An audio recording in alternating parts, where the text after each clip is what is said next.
everybody. Today, I want to share my little story about how I accidentally discovered that I have a superpower. It's the power of doodling and sketching, and how it turned out to be a game changer for my schoolwork, for my memory, for work, and for how I teach others. It also helped me to focus and reduce my anxiety by a lot. While I'm talking about my superpower, I want to see if you would like to get started on your own art sketch journal. Now, I just got this at my local Michael's store. It's a new product that they're carrying called Canson Graduate. It's a watercolor paper in a sketchbook form, and it was pretty low cost, so I thought I'd give it a try. So you can put your name in it on the front, and I can use a little clippy to clip the pages down to keep the pages where I want them when I start to work. I would encourage you, rather than just pulling scraps of paper from here and there, to get yourself a little sketchbook. It doesn't have to be fancy. It doesn't have to be Canson. I think this was like $12 US, 99 cents. You can find something super cheap. You could go to a dollar store and get a small, cheaper watercolor pad or sketchbook. But I do encourage you to either homemade make a book or just, pull construction paper from your grandkids' stuff or your kids' stuff, or from a dark corner somewhere in your house that you have printer paper, and find yourself a little book. But it's a really good idea to keep your thoughts and your journaling in progression from the beginning. So I got this book brand new just so I can use it for a succession of videos that we're going to be doing here about art journaling and how it really helps with stuff. And while I'm talking about my story, while I'm telling my story about how I discovered my superpower, and it really does feel like a superpower, I'm going to be decorating the cover of my book. So it's going to be my art journal. So I'm going to decorate it appropriately, and I'll be decorating it while we talk, and hopefully you'll pause this and go grab yourself a little sketchbook or something else, and you'll decorate yours too. I'm going to put my name in. I'm going to be decorating the front cover just with my own special doodly stuff. Now, as I tell you my story and decorate my art journal cover, I want you to keep in mind that I'm not creating a masterpiece. I'm actually deliberately keeping my cover bright and childlike, sort of like when I was a kid and just discovering this little superpower of mine. So, as you guessed, I'm sure, doodling is what became my superpower.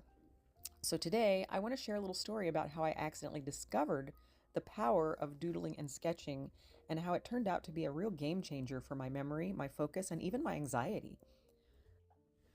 When I was a kid in elementary school, I was always getting in trouble for doodling. My math teacher in particular was not a fan, probably because I'd get so into my little drawings that I'd forget to actually, do the math.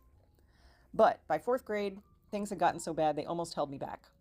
My mom had to come in for a meeting with my teacher, and at one point, the teacher asked her to point out my desk. So, I don't know what you had when you were a kid, but we had those old school lift-top desks, like where you could store your books and notebooks inside them. And my mom immediately was able to pick out which one was mine. It was the only desk that wouldn't close because it was overflowing with drawings, doodles, and unfinished assignments. And the space under my chair was just as bad. So before they decided whether or not to hold me back, they tested me. As it turned out, I was actually performing several grade levels ahead in most subjects. A lot of people who have neurodivergent issues like ADHD or other issues do often perform very well above their grade level. They just don't learn the same.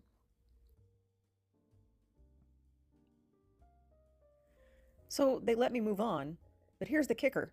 Nobody explained that to me. Nobody looked into why I wasn't doing my work. No one suggested that maybe I had ADHD, which, surprise, I later found out I did. All I knew was that they considered holding me back. So I just assumed I was lazy or not smart enough, and the only reason they'd pass me on to 5th grade was because they wanted to separate me from my friend Penny, who did get held back that year. Then 5th grade happened, and the teacher I had that year changed everything. Her name was Mrs. Trudy Bingham, and I loved her. She saw me differently. Instead of trying to stop me from doodling, she handed me a little sketchbook and said, "Hey, keep this next to you while you work or while you're listening to lessons." And suddenly, things in her class clicked. I was getting my work done. I was doing all the things that she asked us to do, all the while doodling in this little thing. When I doodled while listening to instructions, I remembered the instructions better. I don't know why, it just worked. But after that year, I didn't really realize how powerful it was, so I kept struggling through school, bouncing around between focus and frustration. And then the realization did hit me in high school and college. It wasn't until then that I finally understood if I drew something like a little cloud next to an assignment about weather, or even something completely unrelated to the lecture, like a very detailed pen and ink drawing of a twisted, gnarled old tree, I could recall test answers just by remembering what I was drawing at the time. It turns out this wasn't just some weird trick my brain did. Science actually backs this up. So let's talk about the science for a minute. Research has shown that doodling can actually help you focus and retain information. I didn't need to read the science to know this since I've had the experience. But in a 2009 study in applied cognitive psychology, they found that people who doodled while listening to a really dull message remembered 29% more information than those who didn't. There was a later study that tried to debunk this, but their setup was different, and honestly, my own life proves that this works. There's also something called picture superiority effect. Picture superiority effect. That's kind of hard to say. Basically, our brains remember images better than words. This is part of a scientist called Alan Pivio. Sorry if I butcher his name. It was called dual coding theory, which says that we store visual information both as an image and as a word or phrase. That's why when you picture something, it's easier to recall than just reading a sentence about something. This doesn't just apply to anyone. We all have different brains. It is especially helpful for people with ADHD, learning disabilities, and other neurodivergent conditions, but anyone can be helped by doodling or sketching in different areas of your life. For people like me with ADHD, doodling keeps just enough of my brain busy so that I don't zone out completely and stop listening. It stops my mind from wandering too far where it will go. Sounds like a Beatles song, and actually helps me pay attention. It's also a great tool for memory recall. By keeping your brain engaged, doodling makes it easier to hold on to information, which is super helpful if you struggle with working memory, which is something that many people like me do. And beyond memory, doodling is therapeutic. It reduces stress, it sparks creativity, and helps with emotional regulation. That's why you have so many people out there who are therapists that use art as part of their therapy. Reminder, I am not a therapist. I am not licensed. I am a certified coach, and I have been a teacher and a mental health professional, but I am not a licensed psychiatrist. So, just so you know. So let's do a little story within a story. When I was a high school special education teacher, I had a student who was absolutely brilliant. He was funny, engaging, super smart. I mean, I had a lot of brilliant students, but this one sticks out in my mind. He hated math, though. He had a math learning disability, and the anxiety it gave him was so bad that one day in frustration, he yelled at his textbook and threw it at the wall. Now, this wasn't a great thing, so I taught him what worked for me, doodling.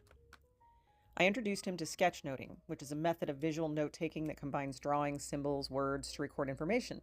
It's a proven technique that helps with comprehension and memory, especially for neurodivergent learners. And you know what? It worked. He started using it, and his stress around math dramatically improved. So, if you didn't know, now you know. If you've ever felt bad about doodling, don't. It's not just a distraction, it's a tool, a memory booster, a focus aid, and a stress reliever. And now you know. You're welcome. Anyway, I really hope that you have enjoyed this video and going along with me. I hope you go out and get your own sketch journal to decorate and to start sketching along with me as we go. We're going to be talking about lots of things while doodling and sketching about things that are important to us as Gen Xers and above, especially women who are Gen Xers and over, because we want to sketch our way or redraw our way to a better second half. If you haven't yet, please hit that like and subscribe button and join us as we journey along and redraw our lives. I hope you have a great week. See you later.